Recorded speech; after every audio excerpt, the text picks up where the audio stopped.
Settle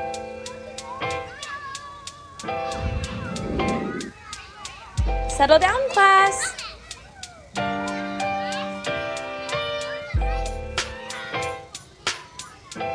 I said settle down, now quiet. Hey, it's Sergeant Be Safe. Hi, class. Sergeant Be Safe here. Hi, I'm Kasaya. I'm the class speaker for the day. Here's my list of questions. Why did you want to become a police officer? I wanted to become a police officer to help out people and kids like you. How long have you been a police officer? A little over 15 years now. How did you become a police officer? I had to get good grades in school and I graduated from the police academy. Why do you like being a police officer? Because it's the type of job where every day could be different. The kids had a great time. Thank you for visiting with us, Sergeant Be Safe. I'm glad to hear it. I had a great time too. Now you guys go and be safe.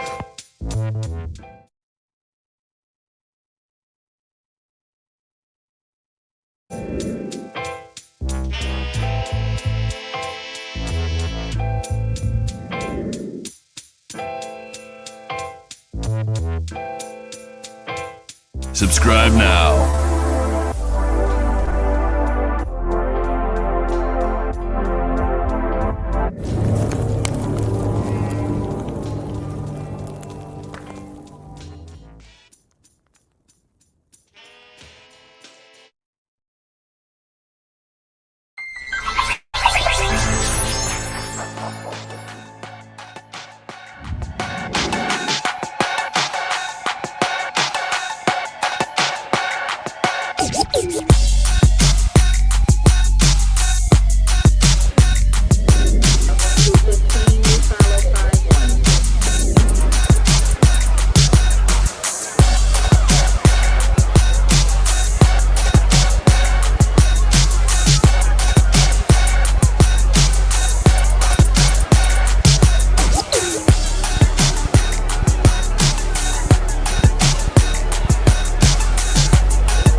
He is a son, a father, a brother, a law officer, an accomplished officer.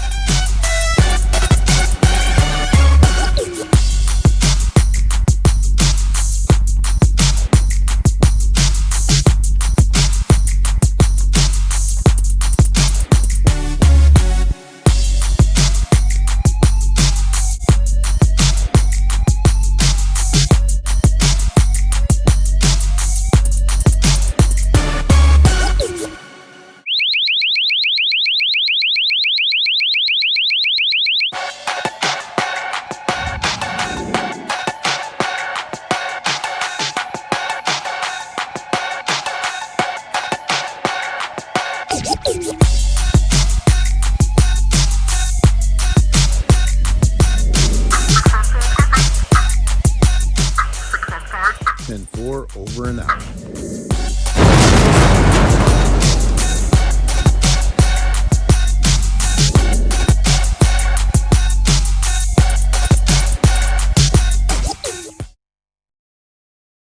Subscribe now.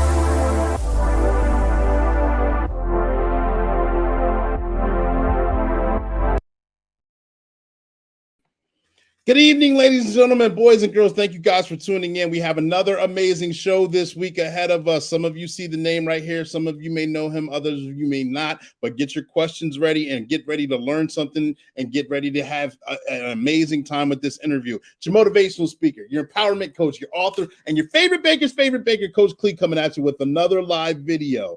And I'm excited to be in the lab this time. We're in the lab with Black and Blue. You know, we transitioned from the lab to Black and Blue, where this is the podcast where we highlight officers that are rookie, that are seasoned, or even retired officers and their experience in the world of law enforcement. So it's a tremendous time to learn something. It's a tremendous time to be entertained. It's a tremendous time to ask your questions. Okay, we got to give a shout out to the sponsors. One of the sponsors you see in the comments section, and he's actually been live on the show, not officially live on the show. I'm sorry, he's been live on the panel before. MG4 Tech. If you need to check his website out, his website's in the comments section. If you need anything done on your website, on your podcast, anything digital done, make sure he's the guy to go to. You need to check him out. He does some wonderful things for me. He's done some wonderful some things for other people that I know of that have their own digital platform. And if you're looking for that leg up, he's going to give you that leg up. Also, another one of our sponsors is One Way Publishing. You see the books behind me? Those are just a few of the books that they help publish. You know,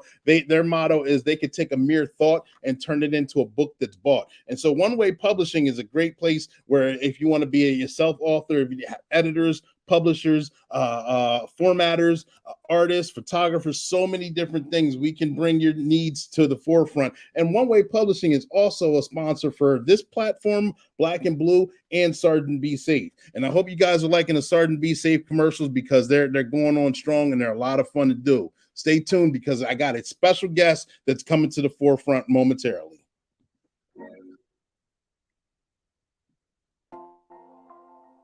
Hey, Sergeant Be Safe. Have you gotten your copy of The Lab Part 2? Hello. No, I have not. Well, I understand. It did just come out, but make sure you go and grab your copy as soon as possible. The Lab Part 2 contains so many amazing people and their stories. Let's give Coach Clee a round of applause for completing another book. It was great seeing you again, Sergeant Be Safe. Make sure you let me know what you think of the book. By the way, did you see who made the cover? I finally got my copy. Make sure you guys go get yours. This book was published by One Way Publishing. Workwithclee.com is the website. Make sure you order yours while supplies last.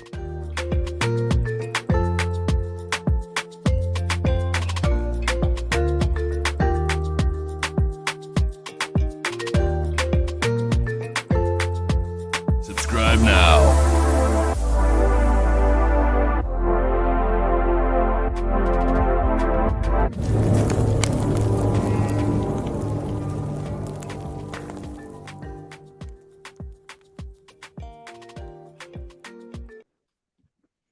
And without further ado, I know you guys are waiting for the meat and potatoes of this interview. You see the names. Chief Marcus Jones. He's been in law enforcement for 37 years. He's the current chief of police of the Montgomery County Police Department in Maryland. He's also done he's a diversity trainer and a workplace violence presenter. Ladies and gentlemen, Sergeant Be Safe is going to one more time. I know you guys want to see him again, and we have our presenter right here.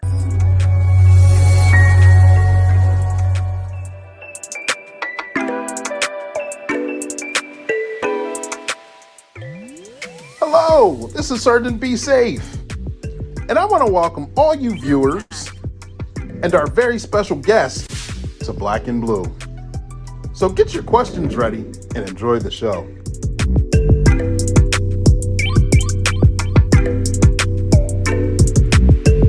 Film Pack. Subscribe now.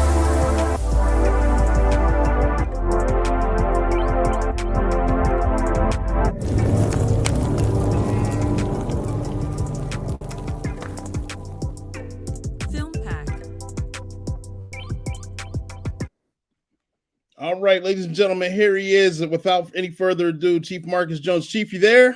I'm here. Coach, how you doing tonight? I'm doing wonderful. How are you? I'm doing very well today. Thank you. Absolutely. I want to say it's an honor and a pleasure to have you on the platform. I'm looking forward to learning more about you and your experiences in law enforcement and the ways we can push the narrative ahead. But before we get into a full interview, can you tell us a little bit about yourself, please? Sure. So I have been with the Montgomery County Police Department for all of my career, the 37 years. And I'm originally from Southern Virginia. I first went to Virginia Commonwealth University in Richmond, and there I I met my lovely wife and was able to actually come on board to the Montgomery County Police Department. I left college early, and my oldest brother was on the department here, and he kind of coerced me into coming here and starting my career in law enforcement. And once I got here, I loved it, and been here ever since. Okay. Well, coming through, what actually gave you the burning desire? You said your brother was all on the department.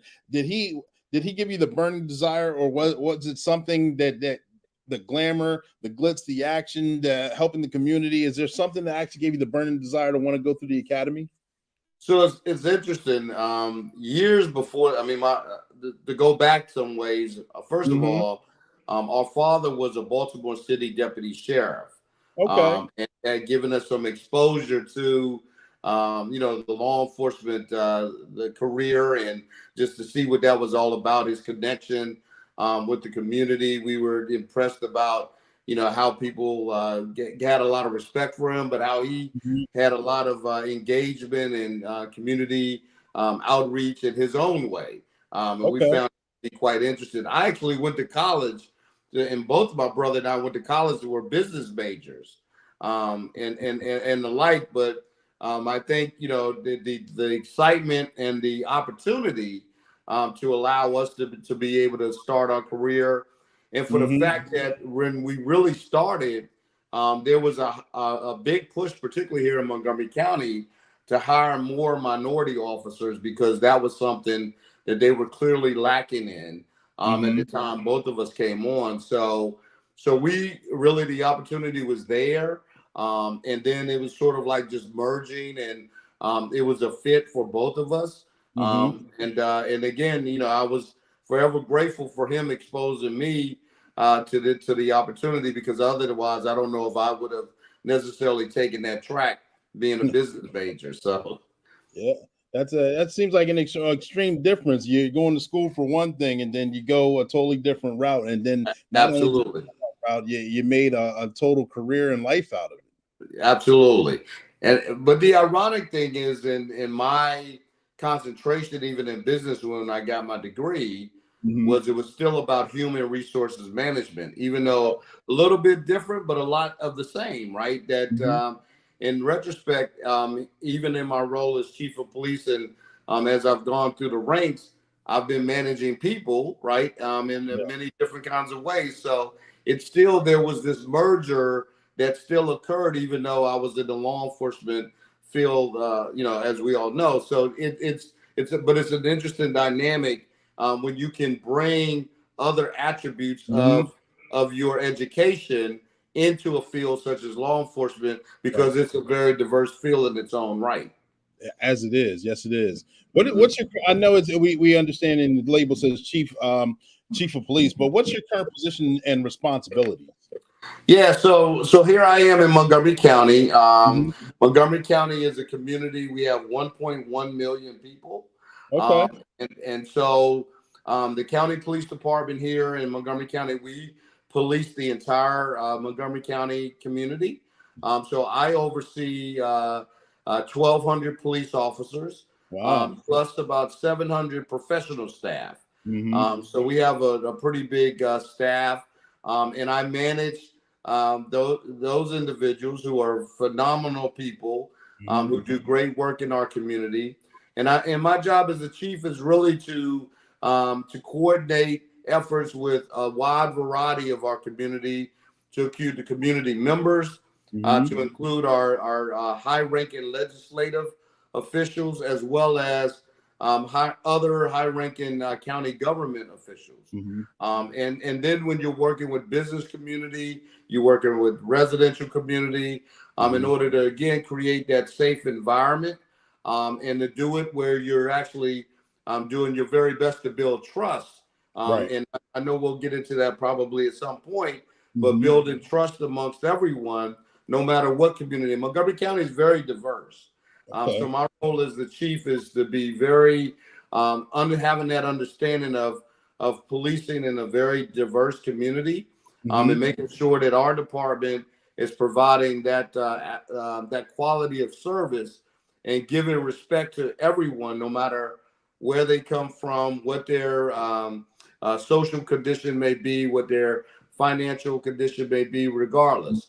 We're in a very wealthy area, but there's poverty here. So just like in other areas across the country. So all of those things are mixed in. And as the chief of police, I've got to be able to navigate that within the confines of my responsibilities in a very effective way in order to have the community's trust. Makes sense. Good answer. Thank you. Thank you for answering. And as I know, we talked behind the camera a little bit. Throughout the course of your career, what are some other roles that you had throughout the department?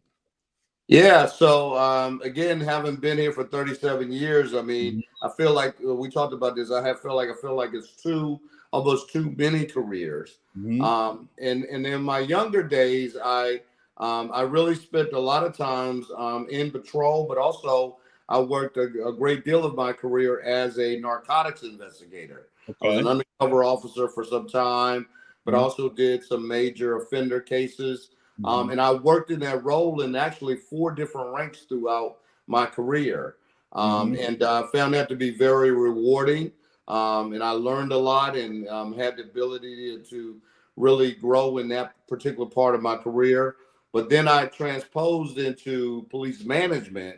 And then as I continued again, looking for an opportunity, because we as African-American officers, we wanted to be able to represent, and we knew we could do the job. We could be in police administration and be very effective, particularly as we policed our communities all throughout the county. But that it also gave great pride to show that people could see that there was minority officers amongst the rank and file. So that was very important. And so I took that track and I took it very seriously, because I think it's a serious obligation to represent well.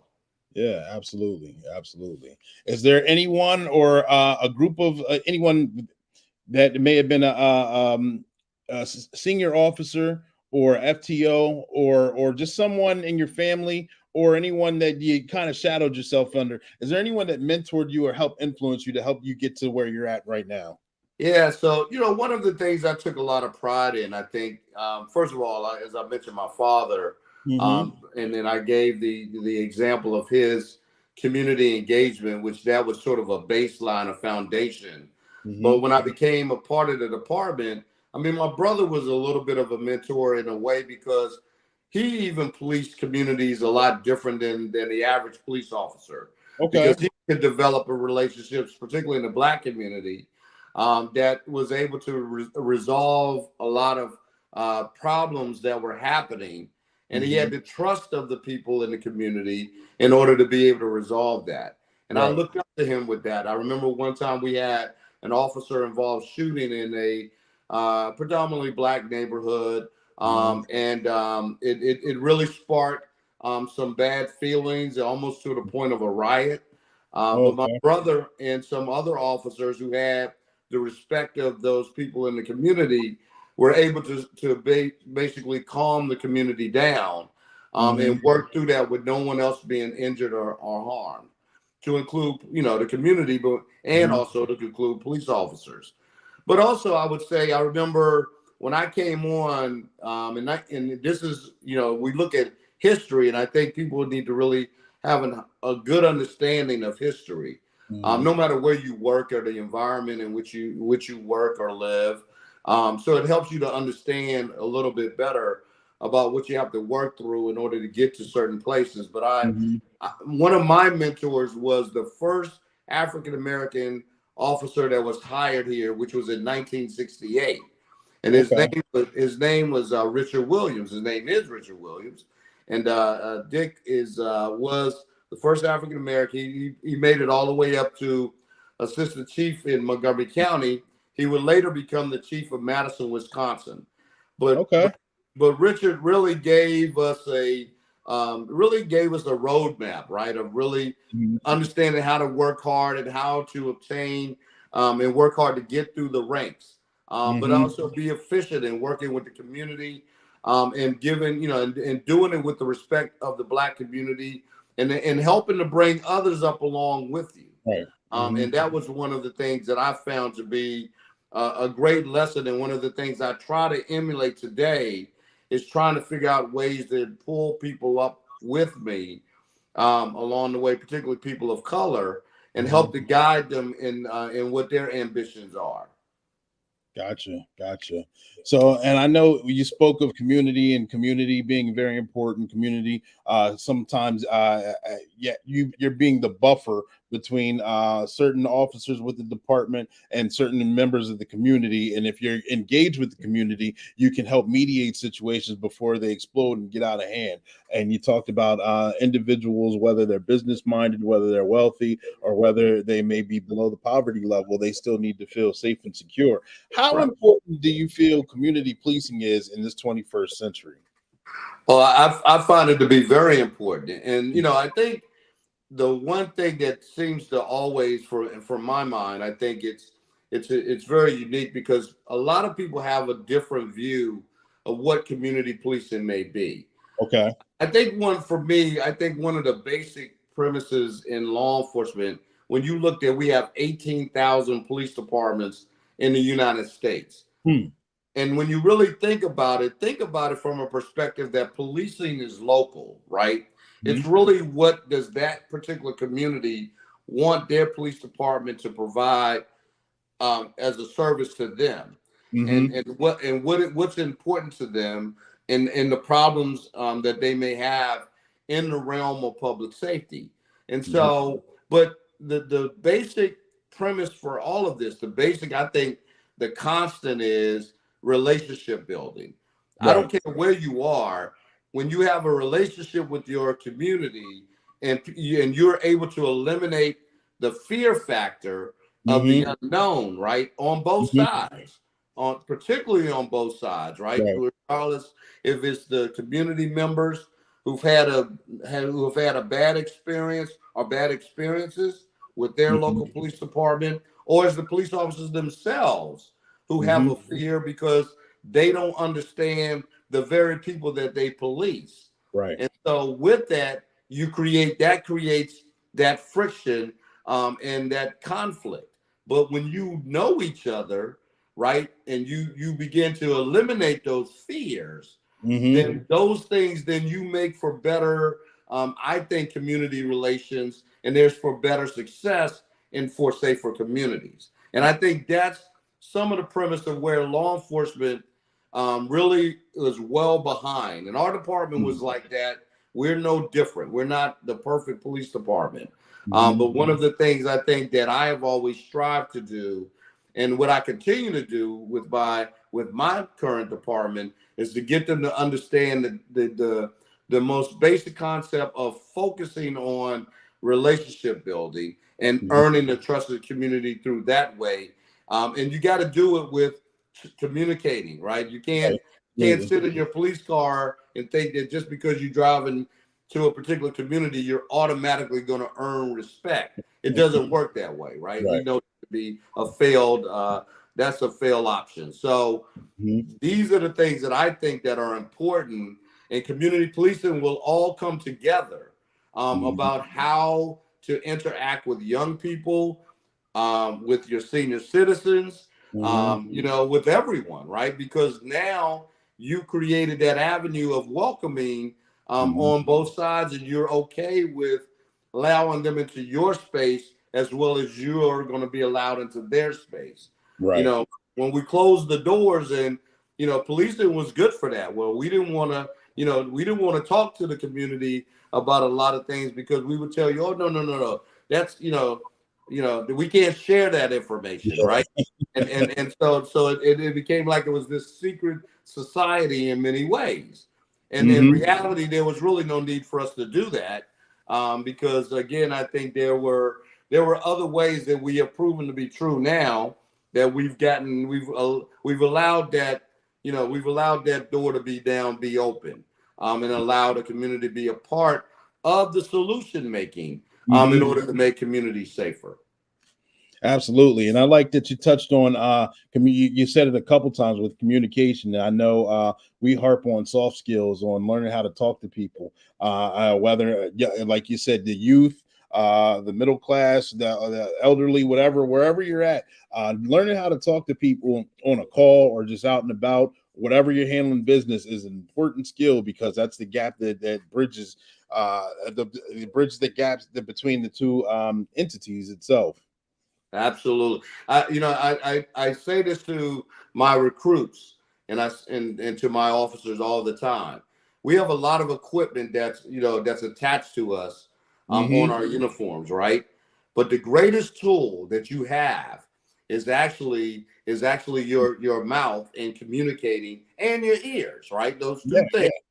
Because listening and, like you just said, talking to people, that's the value of policing, in my regards, of how you work through problems, because now you're communicating in an effective way.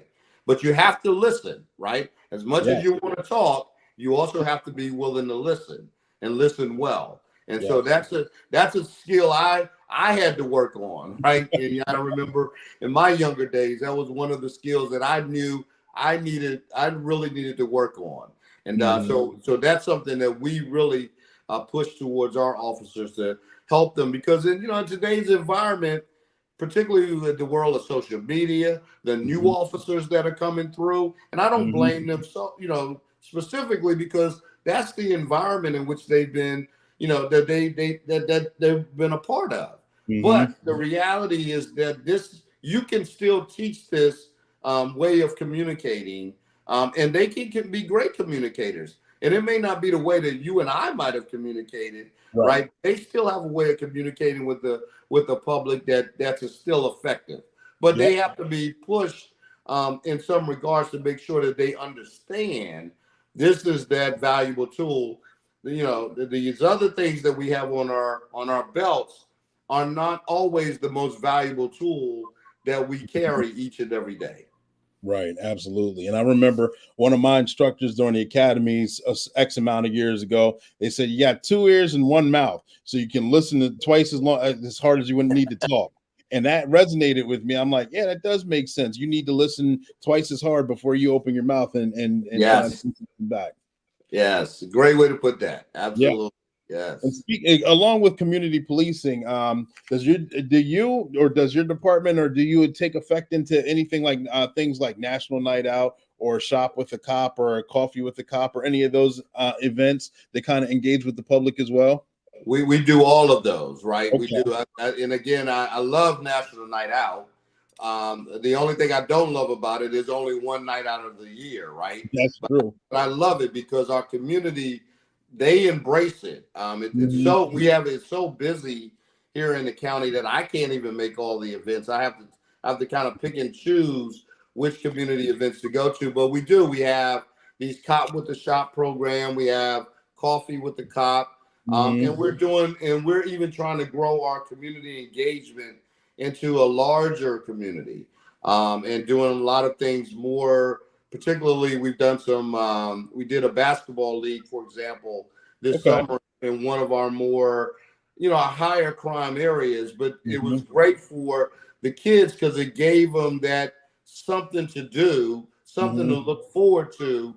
And we did it, pretty much like a league throughout the summer when they would have downtime otherwise. So we've been trying to connect and do these different types of activities that's a little bit outside the norm, but the reality is to be part of our norm, right?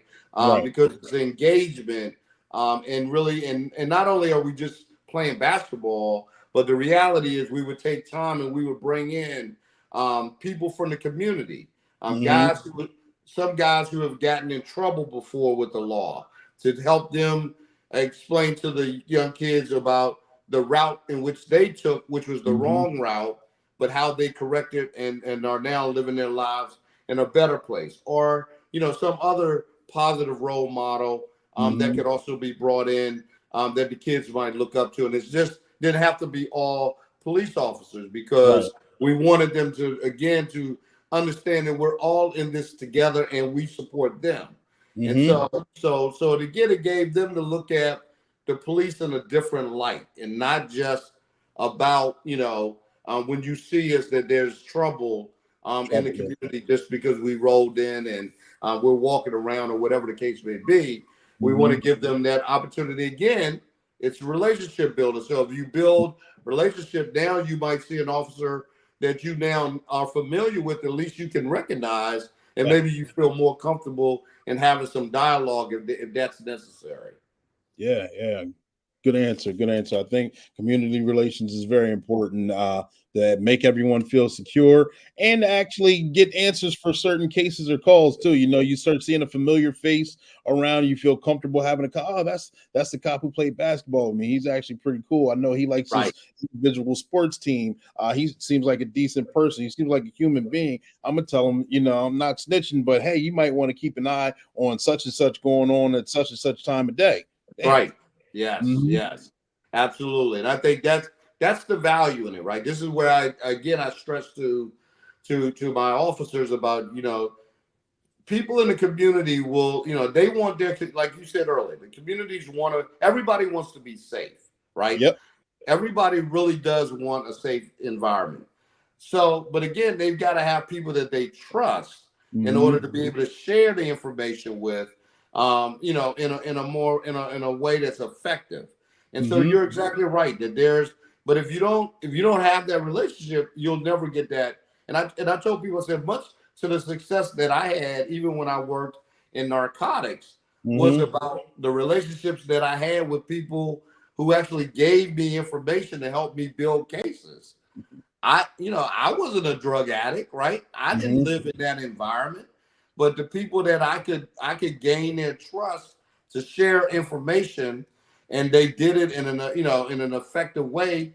And I had older women living in certain, communities, apartment complexes, who were afraid to, put their grandkids outside. Yeah. Mothers afraid to allow their children to play, right? But they would provide us with information because they trusted us, and that we weren't going to do anything to again, we're going to eliminate the problem, which was the goal, but also that we were there to help protect them, to allow their children that they could go out and play and be in a safe environment. Absolutely. And that's important. That's very important. Absolutely. I want to kind of change gears a little bit, and I want to talk about the rise, or quote unquote rise, of mental health and mental illnesses that we're dealing with on a lot of. I had a question yesterday, actually, where someone asked me, how often when you're working, how many crimes do you see or deal with per day? And I'm like, that's kind of like a loaded question, because I mean, if you're asking how many crimes, it may be a certain amount of number, but how many calls come in? That's going to be a larger number, because we deal with animal complaints, we deal with lockouts, we deal with things that may or may not be quote unquote police matters, a lot of civil matters. But there's been, at least in my opinion and my experiences, a rise in mental health issues, where we have to deal with individuals who are actually currently going through a crisis in the middle of that call. And we now have to be trained to actually recognize what the crisis is and get them to an agency or institution that can help them. Yeah, undoubtedly. And I'll say this, Cleve, over the past, I would say 5 to 6 years, I remember there was this break I had where I was not so much, I was working in a different environment, working in investigations. But I remember coming back to the patrol division and seeing this incredibly large amount of reports about mental health interactions my officers were having with the public. And the numbers were just through the roof. Yeah. And to this day, those numbers have remained consistent. And so you're exactly right. Our department is dealing with it. In my opinion, I've said this many times. I feel like, there were years past that the government, from the federal to the state to the locals, invested in those mental health services. They had institutions to assist people who were struggling with mental health crisis.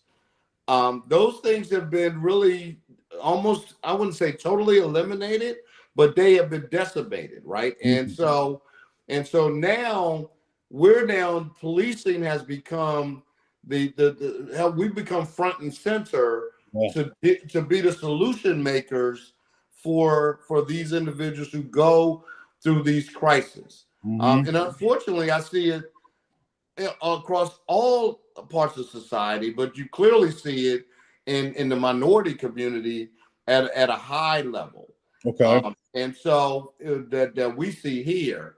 And so one of the things I know my county has and I've been really working with them, and they've been pushing the envelope about really providing more mental health counseling, more taking it out of the police department's responsibility, which I am totally on board with. In fact, we're looking at creating what they call a restoration center, where they would have staff on hand 24 hours a day, 7 days a week.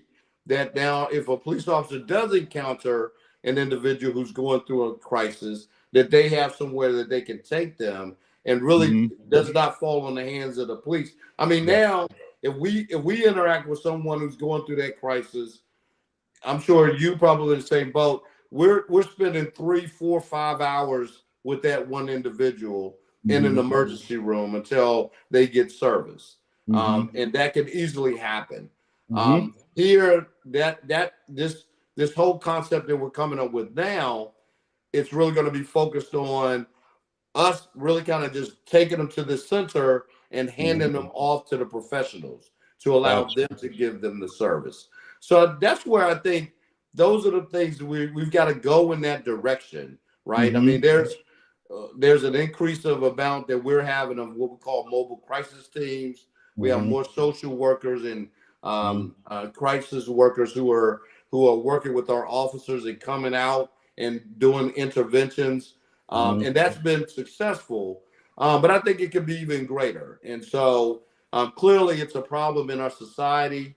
I think again, the one thing we're working on in policing is about deconfliction, and it's really not creating a moment with individuals who are going through crisis. And again, we can't control every situation.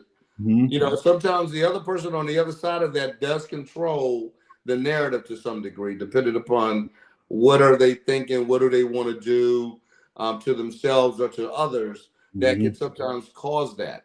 But I will tell you, I think it will be a larger amount of success if departments across the country, and I think it's really leaning that way now, where we're focusing on deconfliction and not necessarily going in, as I stated before, and creating a moment that would force you to do something such as utilize a deadly force or something of that nature if you didn't have, otherwise. So. Yeah, I like the idea of a center. I know locally here we have co-responders that ride with us. So once we have an individual in crisis, we can get the co-responder to them. They're professional crisis workers, for those who don't know what a co-responder is. And they can actually address the situation. If we need to take them to a facility to get them more help, they already have the phone numbers of the people or the contacts that they can fast track a lot of the things that we as officers on the road, we get that 800 number and we have to go through all the prompts, or we have to wait for someone to call us back, where they immediately have someone that they go directly to, and they can at least eliminate maybe an hour and a half worth of the red tape time to streamline and help get that individual the help they need. Absolutely. So let me ask you this: where do you see you and your position and your department in about 3 to 5 years? What's your I hate to say end game goal, but because you're never really stopping the place goals and trying to achieve them, but to kind of put things in perspective, what would you think your end game goal would be? Well, I would first say this, right? I think another friend, and he has a favorite saying, and I had to just snatch it from him because it's so true. But the whole key to, I think, in leadership, and you get to a place, and you get to an organization, And I think the most important thing is to leave it better than you found it, right? I like that. Mhm. You're right. And so first that drives me every day, right? To really look at again, I find this to be a very professional police department, but there can always be improvement. You're dealing with the human side of policing, and we can always improve in our policies, our procedures, all of those things. And I think, the 3 to 5 year vision is what any chief should have for his organization. And even if I'm not here in 3 to 5 years, you've now set the organization on the path that you believe that is the right path for what the people really need in your community. And so that's what drives me, and that's what we're doing when we look at just what you just talked about, looking at mental health being one of the primary things, right, for us to improve upon in order, again, and it goes to helping to build the trust in the community. And then that's the other part, right? It's really, I think what George Floyd brought to the table, and when we look at that, and we learn lessons from George Floyd, there are a lot of lessons to be learned. I mean, the act itself is the most horrendous thing that I've ever seen in law enforcement from that perspective. But what I think it also lends is that it helps the community to understand that, you have to work with your local law enforcement in order to, again, create that, that department that you want to serve you. And what I've seen, that we have people that we began to talk to that we never talked to before. And then not only that, we were able to educate them about policing, but most importantly, I think they were also able to educate my officers about certain things that were occurring and are occurring in the community. And so to me, that's the win. And so I just wanted to be better and be greater than where we are today. I think we're better than we were 2 years ago, but I clearly think we could be better in the 3 to 5 year window, right? Because if you understand and continue to go down the track of this engagement and conversation, education, and learning, the more people, again, the more you know, because that to me, that's the knowledge is power, right? And when you know more about policing, you understand better about why a police officer might act in a certain way. You might not necessarily always agree, but at least you might understand it a little bit better. Exactly. And most importantly, right, even if you can ask more questions and become more inquisitive, because now you develop a relationship that information is to be shared both ways. So I think that's where, again, when I look at that, to me, I would just want to say, if my department is to look back at 3 to 5 years, there's a lot of things we are in process of doing and reorganizing the department and changing things here and there. But the mere presence of really that relationship building will be probably the most powerful accomplishment if we can be better tomorrow than we are today. Right.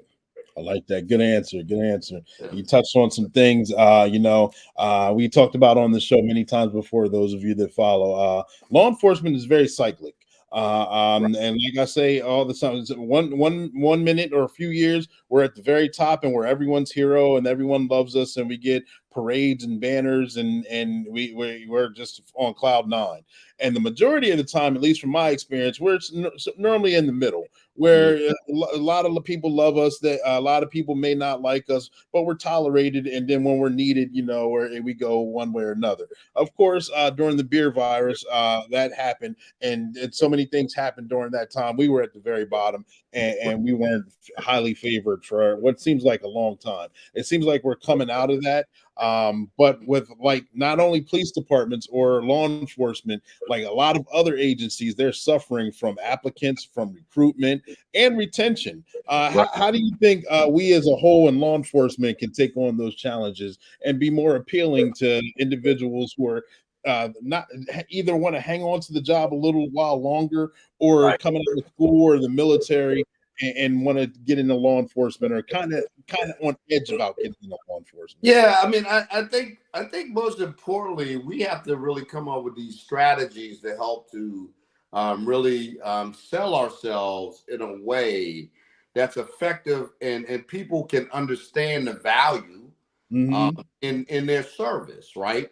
You know, and to really talk to officers. I mean, you know, I look at, you know, when my officers solve a crime.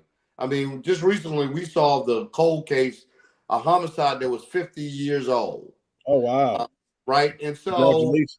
Yeah, thank you. And so when you see the value in that, when you watch a victim's family just embrace the work that's being done, you know, by officers who are truly committed to solving, you know, a crime such as that. But that's just a small thing. I mean a big thing, but that's, you take, for example, anything you do in service, that one experience that you have with, you know, with someone who's involved in a traffic accident or a burglary call, that one time is the time they'll always remember their interaction with the police officer.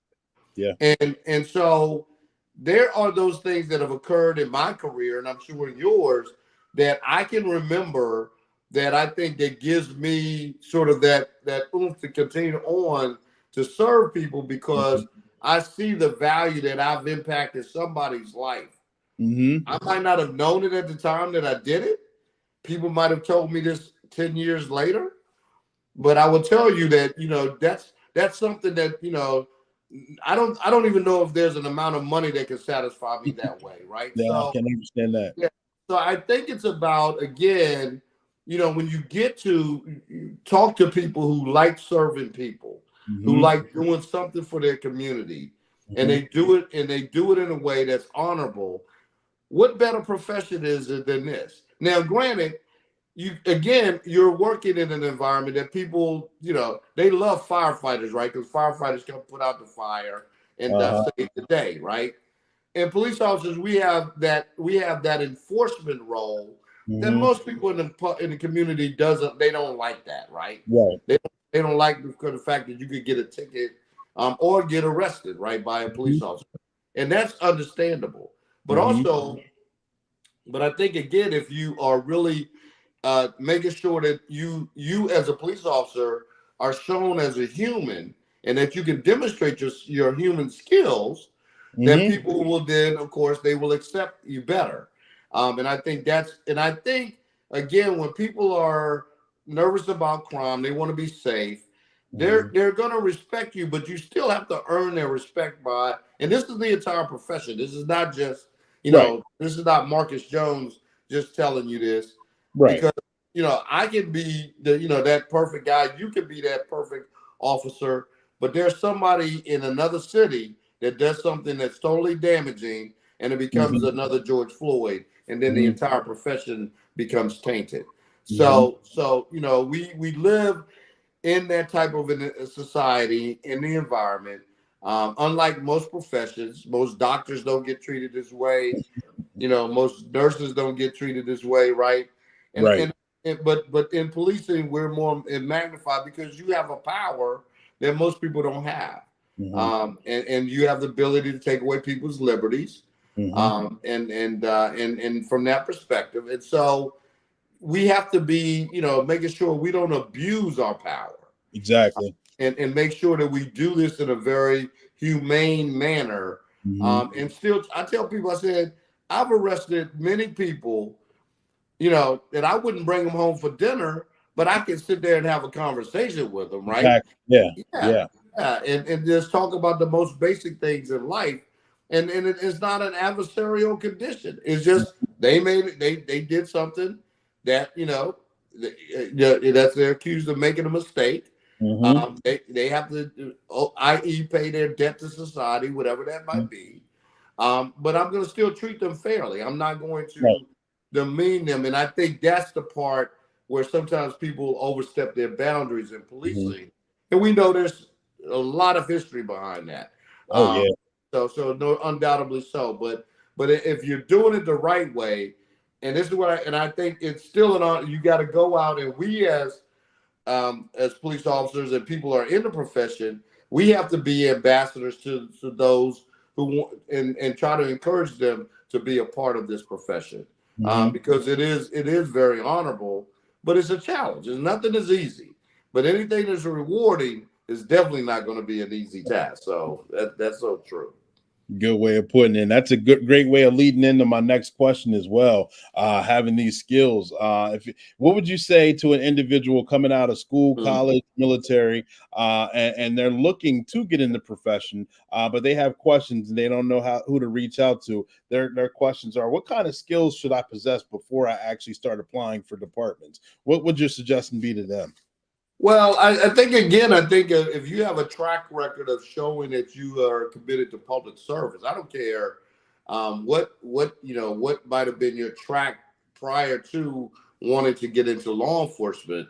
But I think, like in the military, you're doing a public service. You're protecting the country. Right. You made a commitment. If you are in college or you're in high school.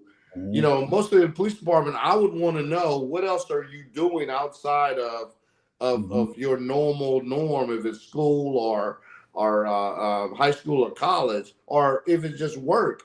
What are you doing outside of work? Are you a part of the community and involved in coaching? You're involved in mentoring. You're involved in assisting people in one way or another.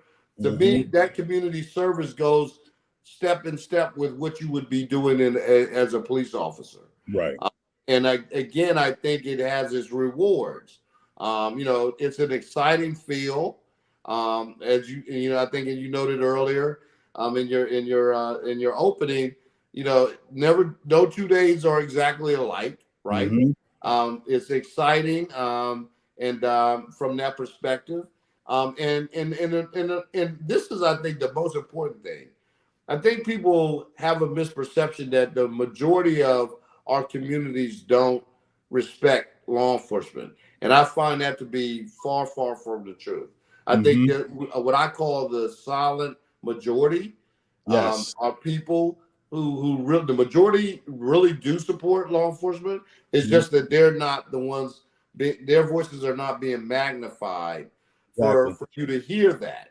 But I say that to my officers all the time, that our community really does support, us and what we do.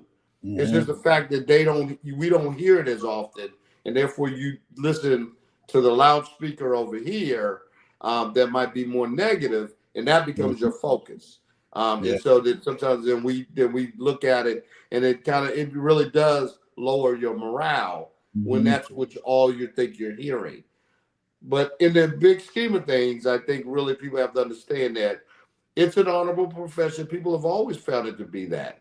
And again, when you have the rewards of solving a case, helping someone out in their greatest time of need, and people never forget that, particularly when you did it well, when you performed well, they're never going to forget you for that. So, forget about that. So that's the most important thing, I think, that I would say to people, and bring the skills that you have. I've got some people who are very good from a technical standpoint, who come from the informational technology world, who bring skills to our job that, I don't necessarily have that, but then I have other people who have great people skills. And I've got other people who bring other, whether it's, whether they might serve on a SWAT team or they might be a traffic officer riding a motorcycle. It's a lot of different skill bases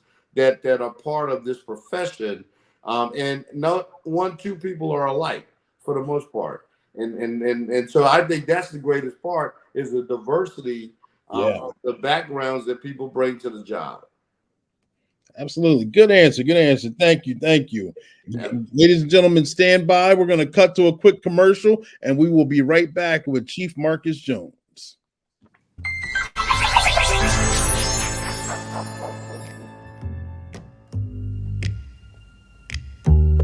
Hello, ma'am. Send me gift cards and your credit card numbers over the phone. Once Chance Wilder gets all of her information, we're going on a shopping spree.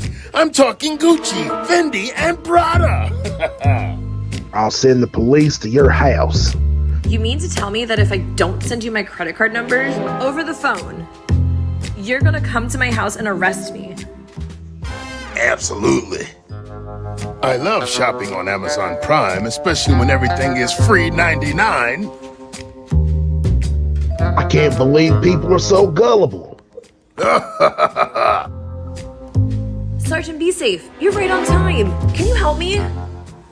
I sure can. Hello, Wild Chance. Oh no, Sergeant, That's right. be safe. Never give out any credit card information over the phone. I can't believe you led Be Safe right to us. Run, you fool. Me? It isn't my fault. It was your idea. You're caught and going back to jail. Remember, folks, don't buy gift cards and give that or credit card information over the phone, especially to a stranger. It could be Chance Wilder and his partner getting ready to rob you blind.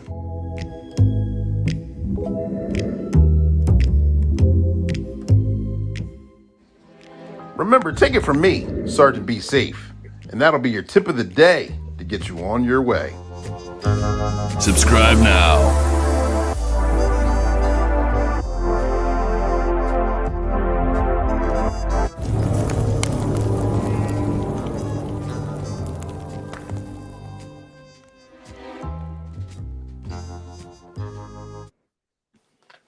All right, ladies and gentlemen, boys and girls, you know, we've got Chief Marcus Jones back here behind stage. We talked about so many different topics.